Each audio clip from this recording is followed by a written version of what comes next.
The honeymoon period for the Los Angeles Lakers and Luka Doncic has officially ended in the most expensive way possible. Just over 1 year ago, the sports world was rocked by what was labeled the trade of the century as the Dallas Mavericks sent their franchise cornerstone to the glitz and glamour of Hollywood in exchange for Anthony Davis. It was supposed to be the ultimate passing of the torch from a 41-year-old LeBron James to the next face of the NBA. But as we sit here on January 14, 2026, the reality behind the scenes is anything but glamorous. According to a scathing report from Sports Illustrated on January 10, 2026, the Mavericks' decision to trade Luka is actually looking better by the day, while the Lakers are drowning in the financial and cultural consequences of the deal. This isn't just a case of a team underperforming on the court. It is a full-blown organizational crisis fueled by a $345 million ultimatum that has the Lakers' front office questioning if they made the biggest mistake in the history of the franchise. The common belief among the Lakers faithful and the general NBA public is that the team is just 1 or 2 role players away from a title. The narrative circulating on social media is that if you have Luka and LeBron, the rest will eventually figure itself out. People look at the jersey sales and the All-Star votes and assume the experiment is a success. But the superior reality, backed by salary cap receipts and internal power plays from major agencies, revealed a much darker situation. We are going to answer 3 critical questions today. Why did the Dallas Mavericks secretly have conditioning reservations that made them move Luka before he could sign a supermax? How did the Lakers' failure to secure a defensive anchor lead to a public fallout with Rich Paul? And what is the hidden financial trap that makes Luka's upcoming $345 million extension a potential death sentence for the Lakers' depth? Per reports from Tim McMahon, the Mavericks were actually motivated to move Doncic because they feared the long-term liability of his contract, and now that liability is Los Angeles' problem. The second most shocking point in this industry drama is the anchor war currently tearing apart the Lakers' locker room. According to a calculated blueprint shared by Rich Paul on the Game Over podcast on January 13, 2026, the Lakers' current roster is fundamentally broken. Paul, who represents both LeBron James and several key Lakers, publicly tossed a grenade into the conversation by suggesting the Lakers must trade their golden boy, Austin Reeves, to land a defensive titan like Jaren Jackson Jr. The receipts from the Lakers' recent blowout loss to Sacramento show a defense that is non-existent, ranking near the bottom of the league. Paul's point was simple. You cannot build a championship house with Luka Doncic unless you have a defensive anchor to cover for him. By publicly calling for the trade of Reeves, the team's most beloved role player, Rich Paul has signaled that the LeBron and Luka pairing is failing because the Lakers cannot afford to surround them with the defense they need. This move has created an unemotional attachment crisis, where the front office is being pressured by the league's most powerful agent to gut the team's remaining soul just to fix Luka's defensive gaps.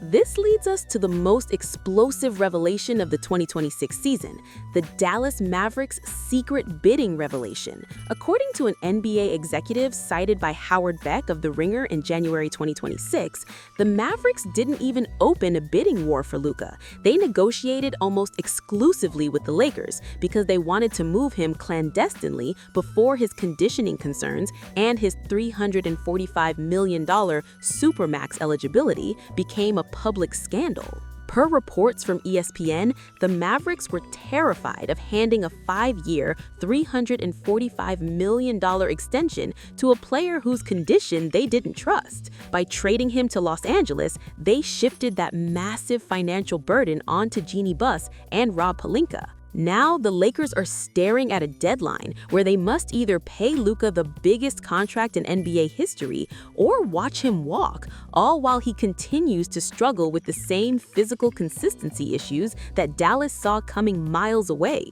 The Mavericks essentially sold high on a depreciating asset, while the Lakers bought the name value without doing the proper due diligence on the long-term cost of his $300 million future. Moving to our third point, we have to look at the Anthony Davis injury loophole that has further crippled the Lakers' leverage. While the trade sent AD to Dallas, his health has remained a central theme of the NBA's financial landscape. According to reports from January 11, 2026, Anthony Davis has suffered significant ligament damage in his hand and is currently out for the Mavericks. This matters to the Lakers because they are seeing the same pattern of star-driven instability that plagued them before the trade. The receipts show that while the Lakers were hoping for a big three culture with LeBron, Luka, and their supporting cast, they are currently paying out massive sums to a roster that lacks defensive cohesion. Because the Lakers traded away their future draft capital to land Luka, they have no way to pivot the roster.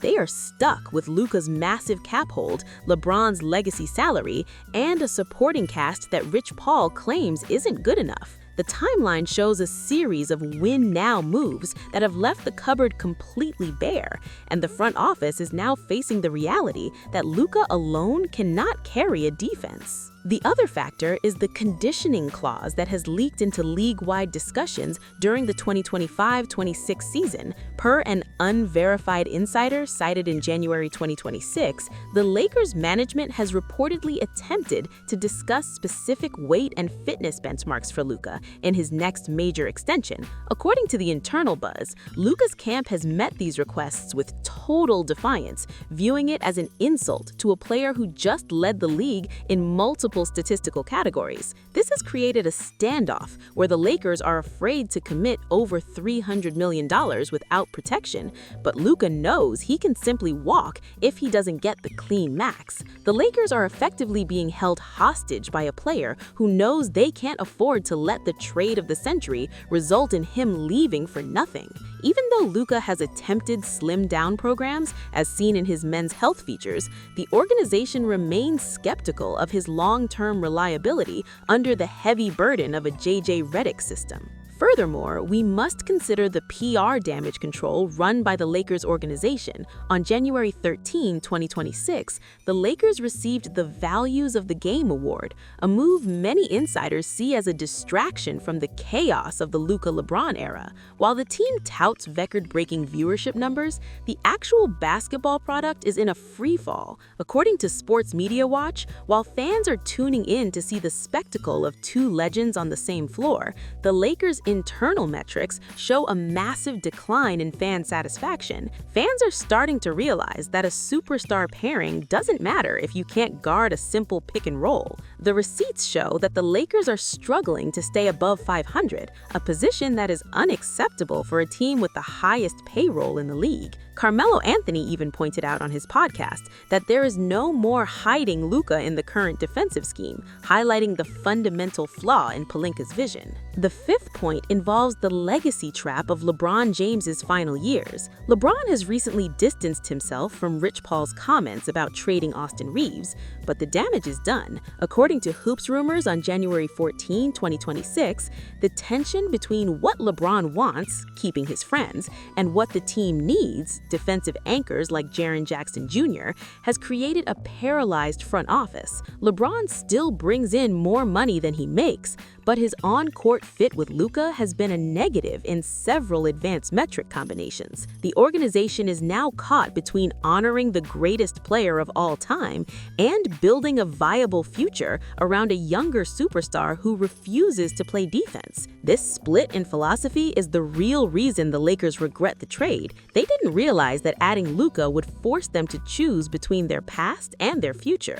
Finally, we have to address the link to the broader industry trend of superstar regret. On January 14, 2026, the league saw the fallout of the Trae Young trade to the Wizards and the rumors that Giannis might actually turn down his extension in Milwaukee. The NBA is entering an era where teams are no longer willing to pay the loyalty tax for stars that don't produce titles. The Lakers thought they were immune to this because of their history, but the Luka Doncic situation has proven that even the biggest brand in sports can be crushed by a bad contract. Harden, Luka, and the rest of the league's elite are now cap space architects as much as they are athletes. The Lakers are still looking for the keys to the fortress they built, but Rich Paul and Luka's camp have already changed the locks. The final takeaway is that the Luka to LA story is a cautionary tale for the entire league. It shows that in the new NBA economy, star power doesn't always equal winning basketball. By the time the February 5th trade deadline rolls around,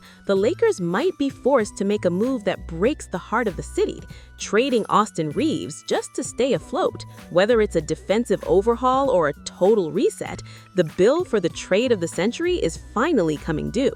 Per the latest reports, the Lakers are distressed, and the rest of the league is ready to pick apart the remains of a once great franchise. The receipts don't lie, and right now, they show that the Lakers are the biggest losers in the trade they thought they won. To understand the secret trade clauses and the agency moves that define these deals, you need to check out our Court Vision Rope Industry Secrets playlist. The era of the untouchable superstar is over, and the Lakers are the first ones to realize the cost.